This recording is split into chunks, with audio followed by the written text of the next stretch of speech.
Good evening, friends. Nice to have you here. Just came in. I've been walking around singing on an old song. There was a artist in Sweden called Dr. Alban, and he had this song. He sang, "Hello Africa, tell me how you're doing." And when I was a kid, he was very popular, and it's a very catchy tune. And it was so funny because my grandmother, she said, "Isn't that amazing? He's such a famous artist, and he's a doctor as well. That's incredible." So, yeah, she was of that age where people's profession kind of made them into better people. So if you were a doctor, if you were some kind of politician, or I don't know what she qualified for that, or from noble birth or something like that, then she really considered them to be better people.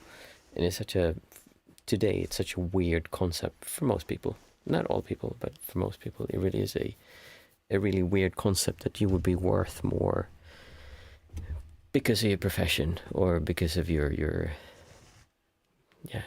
bloodline or whatever. So yeah, just had that on my mind when I was walking in here. But instead I said, "Hey everyone, I hope you're fine." Let's see, I barely had time to settle in. It's Monday, so it's guided meditation today. So I think I need my throat pastilles just in case. Here we go. Here. Is everyone doing okay? Having a good week so far? 15th, yeah, it's middle of July. We've been having a really calm start to the vacation. I thought that I'd be doing so much stuff around the house and fixing, and I wanted to do more videos, but then we just ended up going on trips with the family. Hey Catherine, hey Stephen. Doing just family stuff, and it's really nice because normally I don't feel like I have time to do that enough. And it's so strange when you think about it. We do all this work, but then we don't have time to spend time on what we really want to do. I mean, I do like my work also. It's fun in its own way, but I do wish I would have had more time to do this kind of stuff and hang out with my kids and family. There's a balance, I guess. And I'm sure there's some kind of some kind of middle ground to be found when it comes to those things. I'm just going to turn off my telephone so we don't get disturbed. There we go. So. So. Put in the timer. Good. Richard, hey, my first time listening to you. I wish everybody well. Nice to see you, Richard. Yeah, I don't recognize you from before. We have people coming and going, and some people who are regulars. Stephen is one of our regulars. Catherine also comes and goes whenever she can. And now we have Richard. Where are you from, Richard?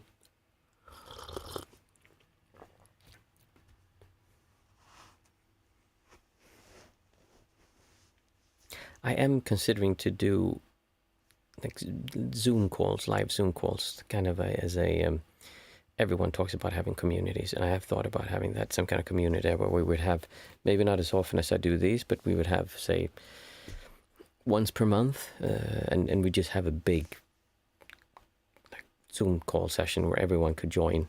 And because now the problem is it's so difficult keeping conversations because people type, and you can get your point across while you're typing, but there's also delay when someone said something. It takes me, I think, 15-20 seconds before, after what I say gets to you, so there's this kind of delay when we're having discussion. USA, nice. We had quite a few people from the States. I have also thought about having other sessions that would be in other time zones, but there's just not time for it right now. But I do have people in Australia, India. I had some from Japan who contacted me. So there are people on the other side as well who are interested, but it's difficult because I work normally. So, but we'll see. Maybe we can figure something out. Richard, I also have a few Thai monk friends, and I have a condominium in Thailand as well. Oh, nice. Yeah, Thailand is full of monks everywhere. They're really Buddhist, so to speak. And there's a lot of nice Thai temples. They decorate in a special style, and they have I'm not too familiar with the Thai tradition since it's quite different from where I practice, but they have, what I know is that they have a conjugation in their language. Correct me if I'm wrong, but I think it's a special conjugation just for kind of holy statues.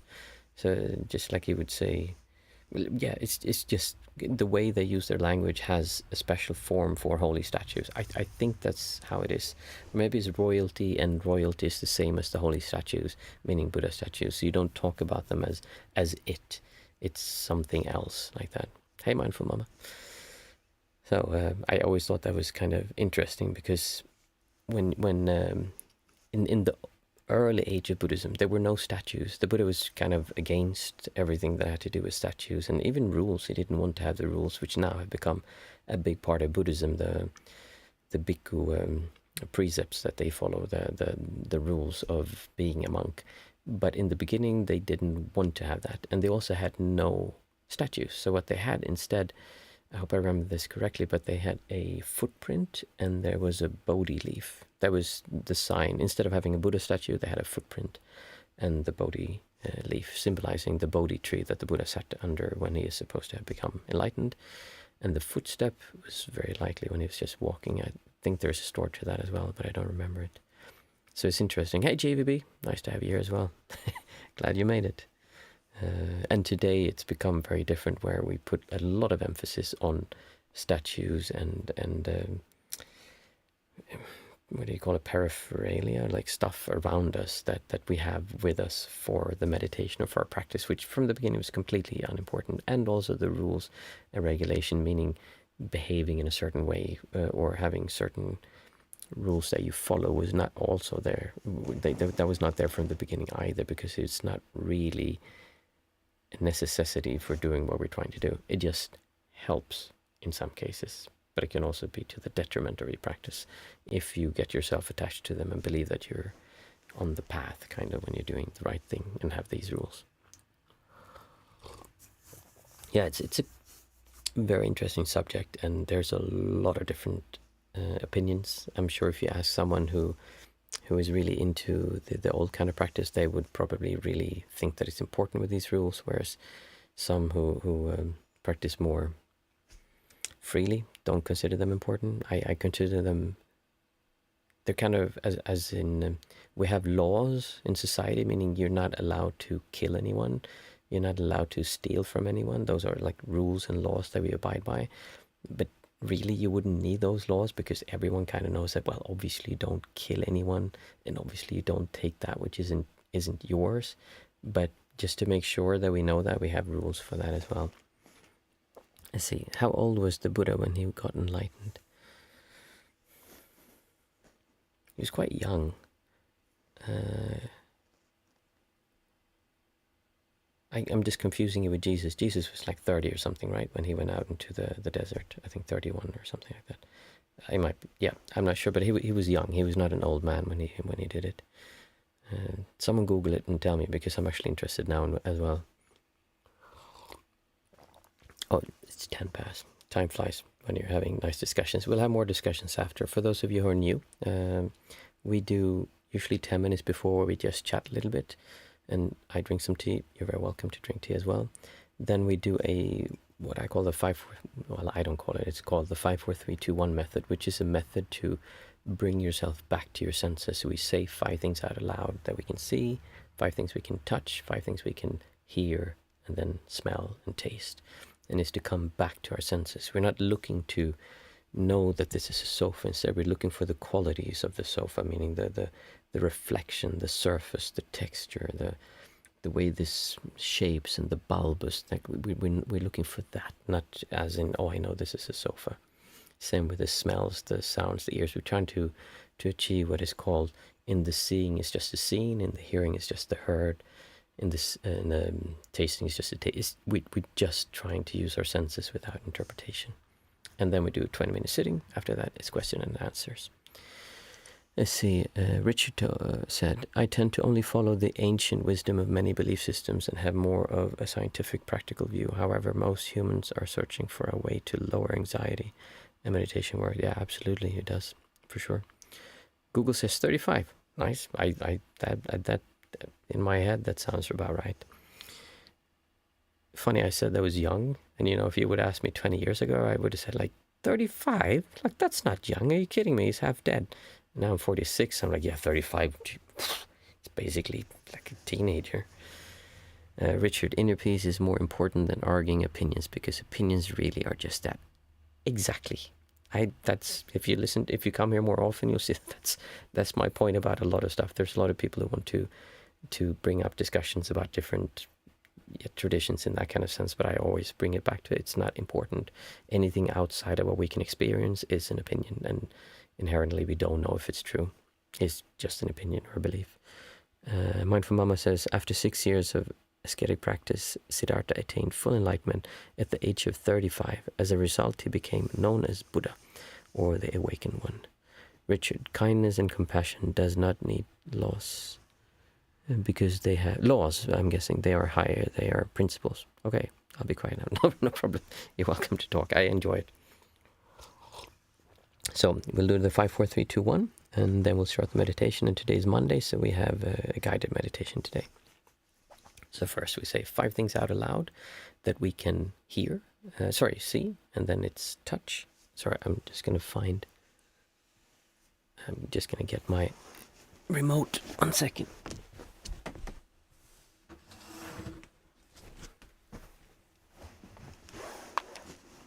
I apologize, but I have a small office space I'm sitting in, and it's quite warm in here, so I need to turn on the air conditioner.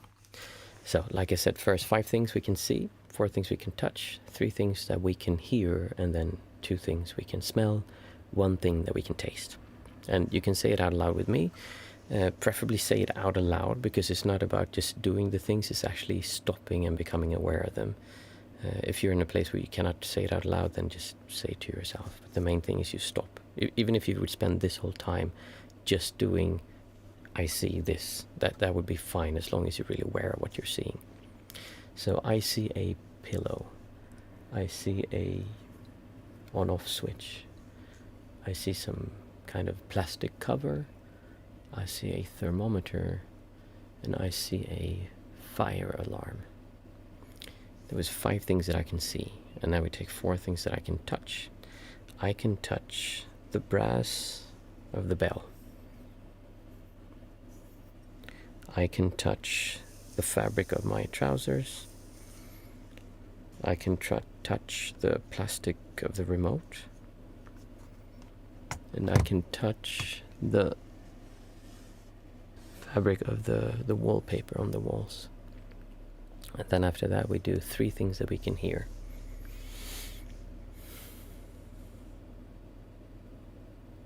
I can hear the vibrations of the compressor for the cooler.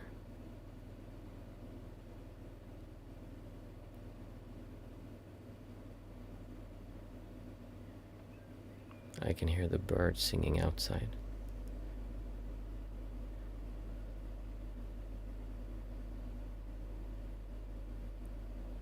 And I can also hear the fan of my computer. So after that we do 2 things that we can smell. And the further down we go, the more we need to focus, because it's more difficult to be aware of these things. So 2 things that I can smell, or that you can smell. I smell fabric from the blanket I have over me.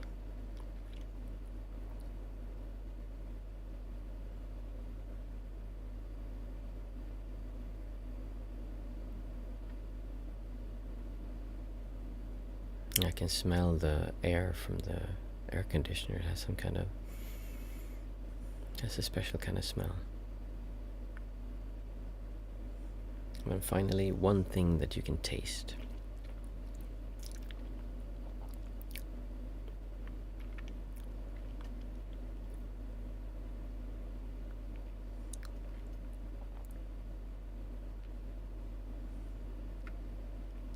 Tastes almost like iron.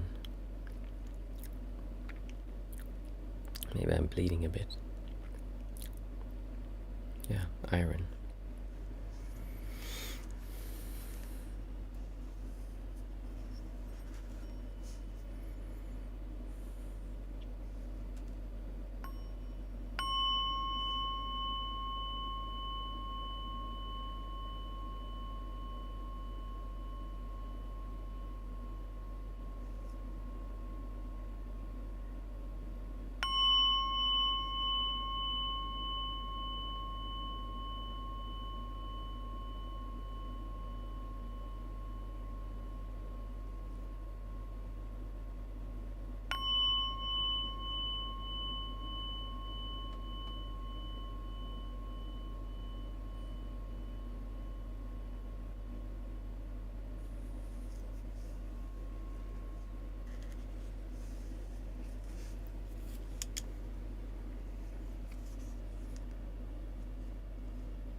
So to start with, put yourself in a comfortable position. This can be sitting down, lying down, standing up. You could even be walking, but the main thing is that you're sitting in a position or are in a position that feels good and comfortable for you and that is safe. If possible, close your eyes and then start focusing on your breath. Just start becoming aware of breath happening inside of you.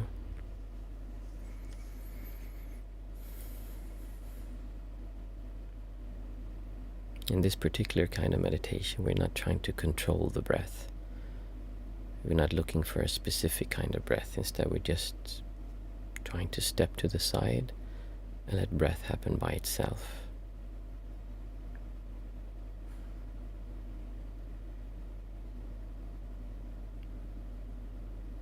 We're looking for a wide feeling of breath happening. Many times it's not even the sensation of breath happening, it's just awareness that breath is happening in your torso area, wherever you feel that it's happening.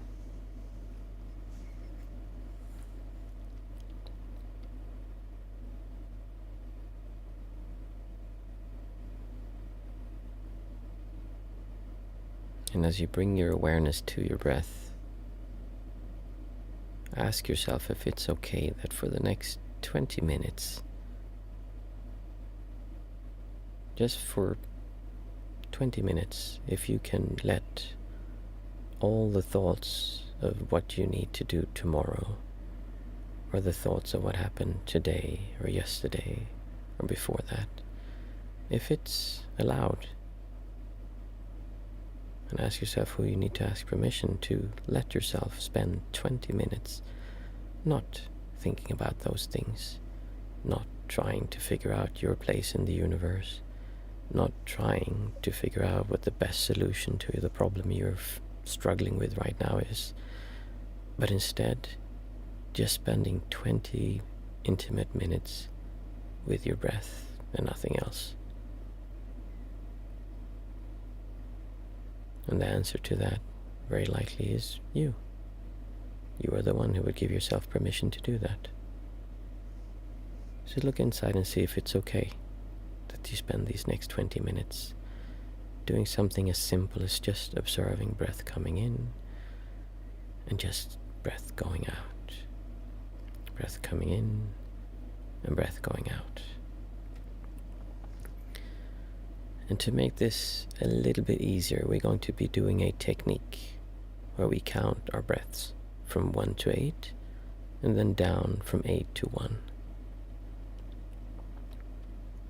And at first we'll do one cycle together, and then after that you can continue by yourself. So we start by breathing in and breathing out. 1. Breathing in and breathing out. 2. Breathing in and breathing out. 3. Breathing in and breathing out. 4. Breathing in, breathing out. 5. Breathing in and breathing out. 6. Breathing in, breathing out. 7. Breathing in, breathing out. 8. Breathing in and breathing out. 7. Breathing in and breathing out.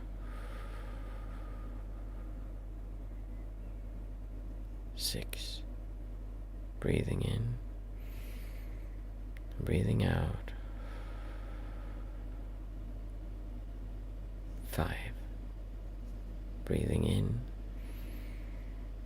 and breathing out.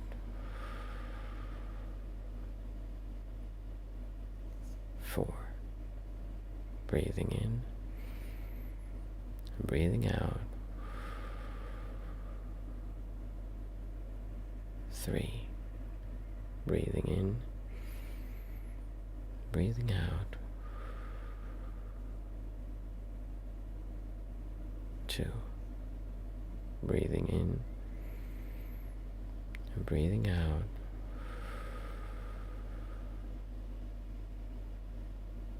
1. Now just continue counting by yourself from 1 to 8, and then down again from 8 to 1. And I'll drop in during the meditation to make sure it's going okay as you're breathing in, breathing out. 1. Breathing in, breathing out.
'As you're observing your breath, just notice how it's changing from when you started until when you're watching it now. Also, this is not breath works, it's not some kind of pranayama or breathing exercise where we're trying to regulate the breath.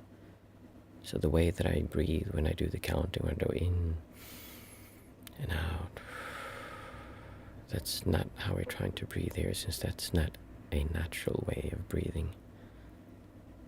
I just do that to emphasize so it's clear that I'm breathing in and breathing out. Instead, what we're trying to do is to step to the side and become a separate observer from our breath, observing that we are not our breath, we're just observing it, and seeing what the breath does. Will it slow down as you sit? Will it become more shallow?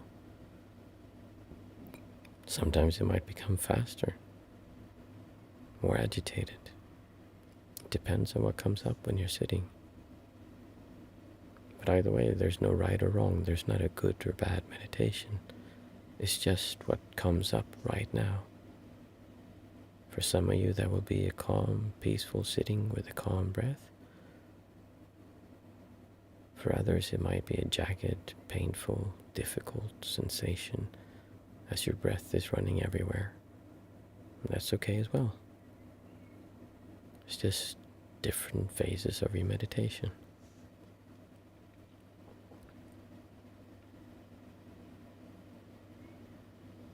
So be kind to yourself and your breath, and let it do whatever it wants to do. As you're observing yourself breathing in and breathing out. 1. Breathing in, breathing out.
if you want to fail at this kind of meditation, it's quite simple. What you do is that you criticize yourself. You're not able to stay with the breath. Your breath is too short, it's too fast. Your thoughts aren't what you want them to be. You have pain, which obviously you shouldn't have. You're not having any magical experiences like you believe everyone else is having at this moment. And that criticism is the best way to stay away from tranquility, the best way to stay away from peacefulness. Instead, what you want to do is just be accepting, be forgiving. You allowed yourself to spend these 20 minutes just observing the breath, staying away from analyzing, solving, thinking, figuring out. So then why would you do the same thing with your breath? There's no reason to analyze it. There's no golden star at the end of the meditation for whoever was able to go from 1 to 8 and 8 to 1 the most times. It's just now. Just this breath. And not even this breath, just this part of the breath. Right now it's in, and then out, out, out. And there's a pause, pause, pause. And then you're observing your breath again, going in. And there's a turnaround as the breath goes out, out, out, out. That's the only thing you need to do. And if you can't do that, then you just start over again. Don't be hard on yourself or judge yourself or think that you should do better. Instead, just do your best. In fact, the best way to get good at this kind of meditation is to discover that you wandered off, to discover that you failed, to discover that you're not doing what you're supposed to do, and come back to the breath. The more times that you can keep coming back over and over and over again to your breath, the calmer you will be, the more absorbed you will become with your breath, and you'll develop stickiness of the mind where it eventually doesn't require any effort. It just rests on the breath as it's going in and out. 1, in and out.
As usual, if you want to continue sitting, just feel free to keep on sitting.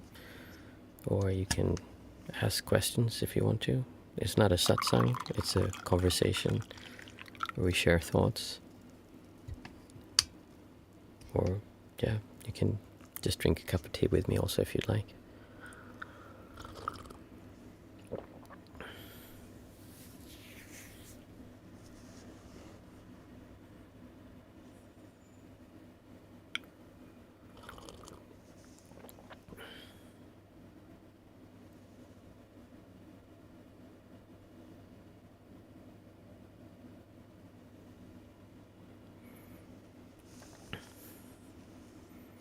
See, JVB is saying, what is it about the 30s period that people get enlightened? I actually thought about this because, and I think there is a reason why the stories usually talk about people in their 30s, because in a way, when I hear people become monks when they're 7 years old, it doesn't make any sense to me. Then it's a religious thing. You need to suffer first. You need to kind of get born, obviously, and then you have the age where everything is just establishing and you're developing this sense of this is me, and then you start distorting towards the world, and then you become a teenager. And I usually say that I've never been as wise as when I quit high school, because when I quit high school I knew how to solve all the world's problems. I knew how to, if they would have made me the president of a huge country, I would have just made peace on the planet. Like, I knew how to fix it. And then gradually I just got dumber and dumber and dumber the more I figured out that I didn't know how stuff worked. So it seemed like the pinnacle of intelligence was reached at, it was at 18 or something. And then it just kind of went outwards after that. And it's not that I got dumber, actually, it's that I got more experience. I started understanding more about the world, like, oh, actually, it's not that simple. There's more to it. Everyone isn't like me. There's different opinions. There's more different ideas. And when you do something, even if you have good intentions, that doesn't mean that it leads to a good thing. So there's all these things that fall together. And then there's a period when you're like young and you just want to do things, and you're so young and you're just free and happy. But then you get burdened down by the responsibilities and things you have to do, and you feel stuck. And then when people get to their 30s, somewhere there, they start feeling like, hey, wait a minute, is this it? I go to work 8 o'clock in the morning, and maybe you leave for work at 6:30 or 7 o'clock, and then you're away all day, and you pick up your kids at 5 o'clock, and then you go home, you make food, there's fighting, and there's like all these things that need to be done, and then you put them to bed, and then you're exhausted. And you look at your wife, and you're like, oh, hey, how you doing? Oh, I'm tired. Yeah, let's sleep. And then you sleep, and then you wake up in the morning and like beep, beep, beep, beep, beep, beep, and then you wake up with the kids and you start doing breakfast, and everything starts over again. So there's a point where things just, like, you start questioning, why am I here? Why am I doing this? And for some people, that becomes a problem. Not for everyone, because some people just handle this much better than others. But for some people, they have this distortion, and they're like, they feel, what is it I need to do to not need to go somewhere else? What is it I need to do to just be comfortable being here? In other words, not distorting to the point where I can just sit still and feel okay. Why can't I do that? And that becomes difficult. And you need time to get there. I really believe that like when you're young, you shouldn't be spending too much time with this kind of stuff. Unless you feel bad, obviously, then you should. But just for the sake of you should explore all kinds of avenues and just look at all kinds of traditions and try everything, I think.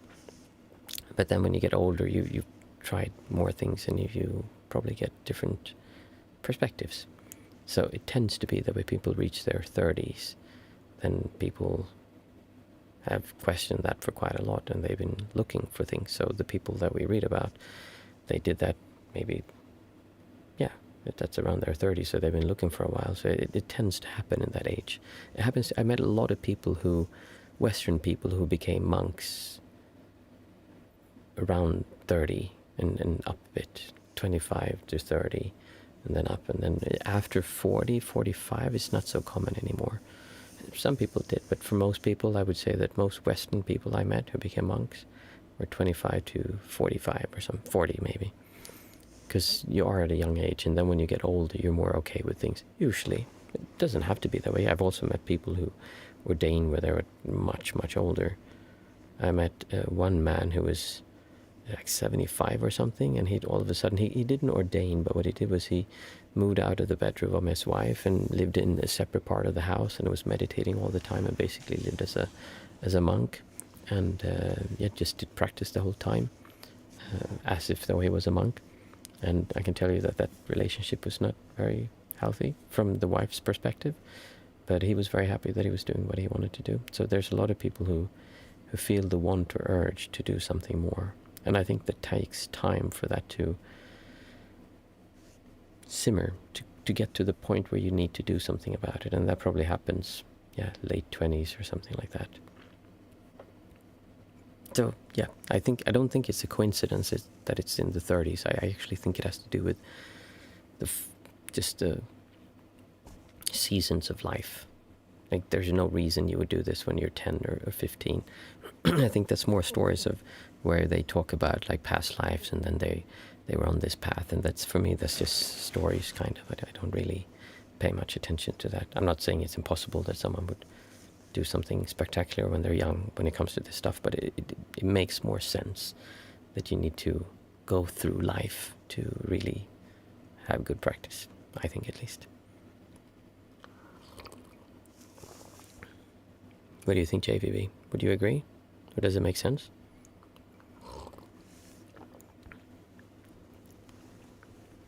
I have thought about that before, because it's a lot of people in that age, something seems to happen. We have a saying in Sweden, we call it 40-årskris. It's when you turn 40, you have a crisis, and then you buy a new car, a sports car, or you go do something crazy because all of a sudden you're like, hey, I'm stuck in this, I want to do something else. That's like, I think it happens a lot earlier than that also.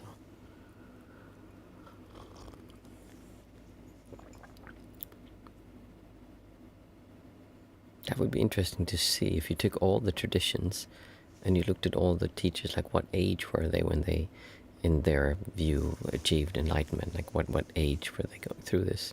I'd also like to point out that when we say enlightenment, that's not a universally accepted set of criteria that this is what it means. I think just in Buddhism I've heard, I think it's 40 or 50 different definitions of what it means to be enlightened. So it's not that this is like a clear-cut thing. You're enlightened when you have this. It's the same as when people say they're awakened. For me, I mean, for the longest time, I was like, why, they're awakened, that sounds amazing, but what does it actually mean? And I think it's just, they just kind of woke up to the idea that, oh, there's something else, which is, in my opinion, just like, that's, well, if you're going to climb, like, the Himalayas or something, like, what's it called, the highest mountain, the highest mountain on the planet anyway. I'm crazy, I can't remember it now. And then, like, you've just looked at it. That's like how far you are when you call yourself enlightened. You're like, oh shit, there's a mountain there, I need to climb it. That's basically a awakening, in my opinion. Let's see, we call it a midlife crisis in the US. Yes, life crisis, that's the same thing. Mindful Mama is saying, I agree, you need to go through some kind of life lessons, going through experiences and find out that doesn't give any deeper meaning for a long time. Yeah, I think that's actually a good point. Mindful Mama is saying that you need to achieve some things and see the hollowness in it, because before you really achieve, because when you're 15, people tell you, oh, you just find your true love, you get the career, you get the money, you buy the car, wow, it's gonna be awesome, man, just go do that. And then you do that and you're like, what? Like, this was it? There was nothing more to it. Like, this is what I worked my entire life for, to get to this point where I'm just gonna get the next car and the next career and the next wife or husband or whatever. And it just, I think you need to attain those things to see that there's nothing there, what you believe is there, because that's why I have what I call the distortion method, is that forget all about enlightenment, all these past life, future life. Just think about how you're feeling right now. And if you're not feeling okay with just sitting still right here, why not? You'll feel that there's a distortion, there's a sense of uncomfortableness, that I know I can't just sit here, I need to go clean, I need to go do this, I need to go do these things. And that's the distortion, or dukkha as it's called in Buddhism. And we believe that we follow this distortion. So I need to get a career, and it kind of pulls us, or I need to get a partner, I need to get a career, and then we a car or a house, boat, like, and we pull to these things, and we get there, and it just keeps on pulling, it never stops. And just like Mindful Mama says, you need to go through those things. Unless you've seen that, then you can't let go. I mean, you can't really let go of a problem you don't know exists, because you don't actually, for most people, you don't actually see the problem when you're young. It kind of takes age. Some people absolutely live really tough lives, so they see that much earlier. But for the average person, you won't have gone through that until late 20s, 20 somewhere, where it will get you enlightened when you're 31 or 35. See, Stephen is saying, I feel like people are in the school of hard knocks until they realize their ignorance and find a genuine spiritual path. Yeah, but it's very easy to turn the spiritual path into the same thing, Stephen, because I've seen so many people, first they work so hard to become successful and earn money, and then they switch that, and then they gain these new criteria, and they say, I can only be happy if everyone does this, if everyone stops eating animals, if everyone starts practicing my tradition, or any tradition, as long as it's in the faith of like we're all one or whatever. And then you're not allowing yourself to feel good unless the world around you is a specific way. So it's basically just replacing it with something else.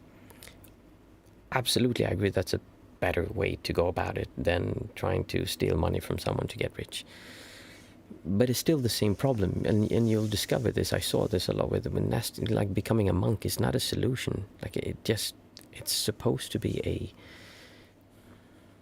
a vehicle. It's supposed to be a lifestyle that helps you do this, but it's become just another chore, another job. Mindful Mama. And then start looking for deeper meaning. My personal opinion is that there is no deeper meaning. That's the whole thing. Meaning means that we are important, and I need to figure out what I need to do. So I need to have some kind of meaning with doing this. When you can sit still without meaning, without purpose, and just do what we did in the beginning, just breathe, and you just enjoy your breath. You just enjoy the sound of the AC. You just enjoy how everything looks when you're really just with your senses. The idea of meaning and purpose is completely irrelevant because there's no one there. People talk of non-duality. I don't like that term. I say non-centricness, because the way it feels, it's like there's no centered point. There's nothing distorting against. So when I remember when for me, I used to see things like this. Actually, even better, a signal, or what would you call that, litmus test to if I was in a non-centric state, non-duality state or not, was trees. I would look at a tree, and I would look at the bark on the tree, and if I was in a non-centric state, it would be like, oh wow, look at this tree. It's incredible. It's just the bark and the shape. And the more I could just look at that tree and just be like, that is an amazing tree. And I'm not talking about I'm standing there trying to see the amazingness of the tree. I'm just talking that the whole world is in and of itself fulfilling. There is no purpose. There is no meaning. It's just by its very nature of existing remarkable, just the way it is, without needing to change it. That's when you're in a state of non-centricness and non-duality. And the awe factor, the being like, wow, in the beginning it'll be like if you want to see my video, I've done 2 videos about non-dual states, what it feels like, especially one about the first time I went into it, and then one that's a bit more general about it, I think. But really starts out, the first few times it'll feel like really like being on a trip of LSD, but then when you had a few hundred or thousands of these, or you lived in months in these kind of states and observed this, it becomes much softer, and it's more that there's a peacefulness to it. It's more like going out in nature and just breathing air, and you just stand there, and it's a fresh morning on a mountain hill, and you just smelling the fresh morning air, the dew in the air, and you just hear the birds, and you don't need to take up your telephone, you don't need to record it, you don't need to do anything, just standing there enjoying being alive, enjoying being there. That's being in non-centric states, or being partly enlightened. You're not actually completely liberated. I don't use the term enlightenment, I say liberated, because you're free from the distortions. And it seems like the more you take away these distortions, the less you have to work with, and the more life becomes like that all the time. It most definitely can be disturbed by things happening, and absolutely, but it seems to be going towards a point where that one day would end. Stephen, I find that everything I do is to build on my sense of self, and I need to let go of it. Our society is made that way. Like, it is made to build the sense of you. If someone does something, it's like, yes, I did it. Wow, I'm so strong and so powerful. Like, look at me. Oof. It's a lot of me, like me, look at how. And even if you're doing something for helping other people, like, I'm going to help these people.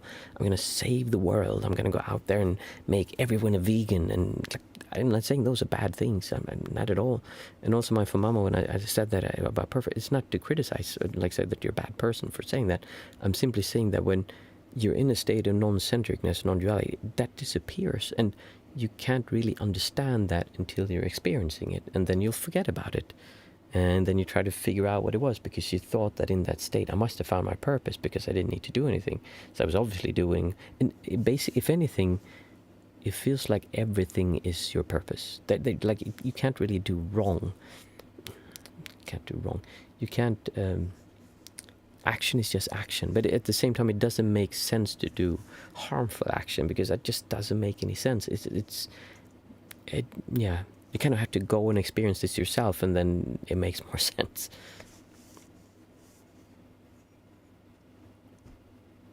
Yeah, I find this topic very interesting, but it is difficult to talk about because we're trying to understand something that is, you don't need to understand it.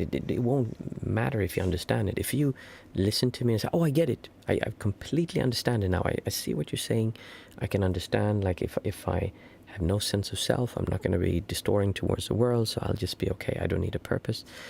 I get it, nice. That will do absolutely nothing. It's completely pointless.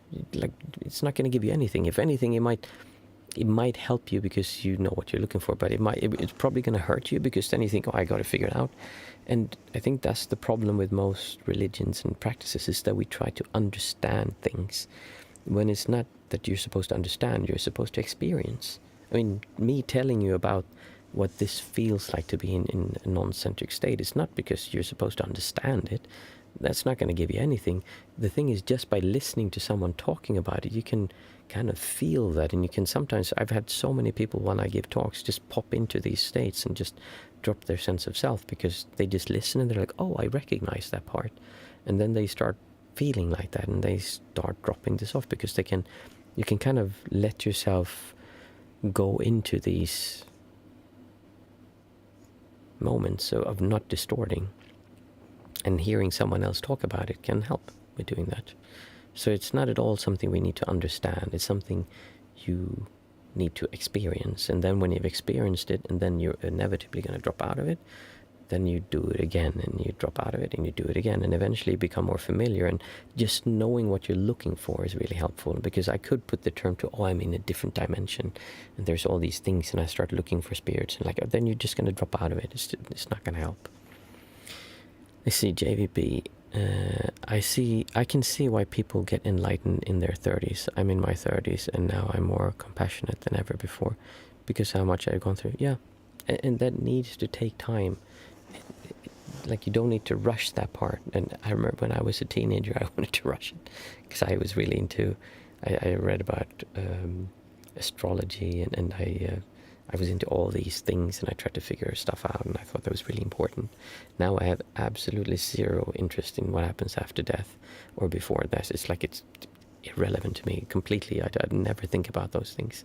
And it's not because I found the answers, it's because I don't feel the need to find it out, because I am so it's not that I'm unimportant, it's the sense of me is so weak. There's nothing reflecting there.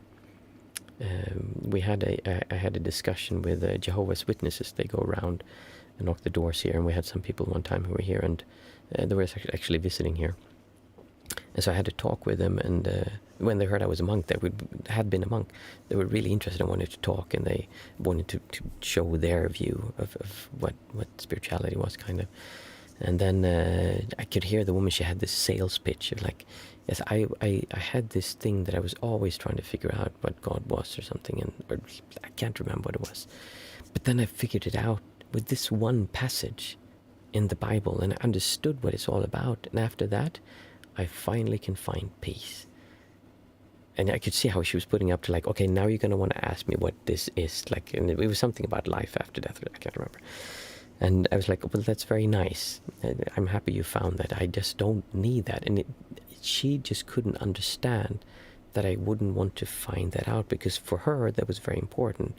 And for me, that was not very important, because I don't feel the need to find that out. I'm not saying that that's not true. I'm not saying what she had found. Maybe she was the one who found the answer and the truth. I don't know. And like, it's irrelevant to being okay with being in this moment. What happens before death, what happened before death, and what happens after. Sorry, what happened before life and what happens after death. It's irrelevant to trying to be here and now and experiencing your senses now. Those things don't matter, and you're just going to be distracting yourself, spending time thinking about those. So instead of philosophizing, we had someone, I can't remember if it was Richard who said before, but did we say opinions? I think it was the word opinions we used. Opinions, like, don't spend time, waste time on opinions, because they're just opinions. No one can know what happens after death. No one can know what happened before death. If you have a near-death experience and you see a light and you go and fit, like, that doesn't mean that's what actually happens. It just means that your brain is shutting down and that you start having all these random connections. And sure, it might be that that's the truth, but it could also be 1,000 other explanations. And I always say that when people say, this means that, then I'll give them 10 other explanations for exactly what that could be. And they could be just as true. It's just that they've chosen one explanation. This is what it means.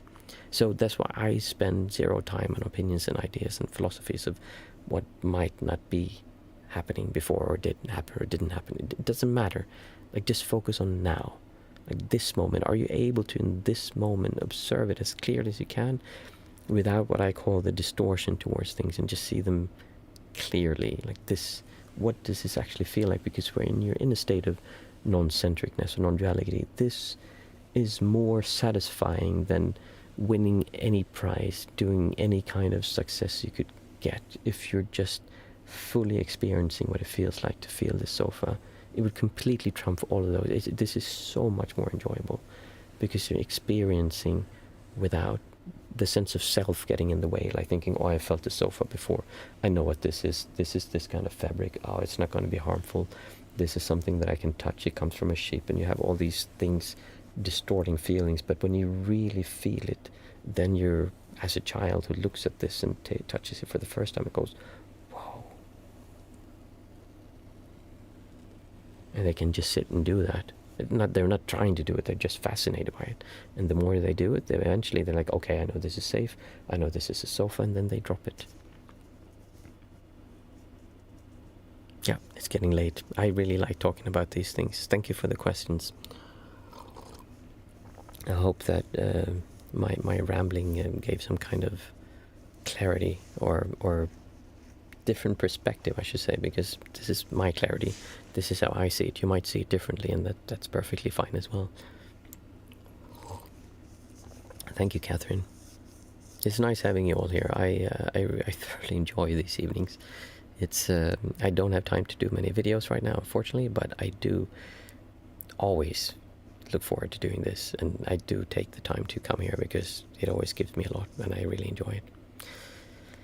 So, thank you, everyone. Monday today, Thursday we have sitting again, and then yeah, we'll have a question and answer after that as well. And feel free, if you have any thoughts that you want to share, to bring them up then.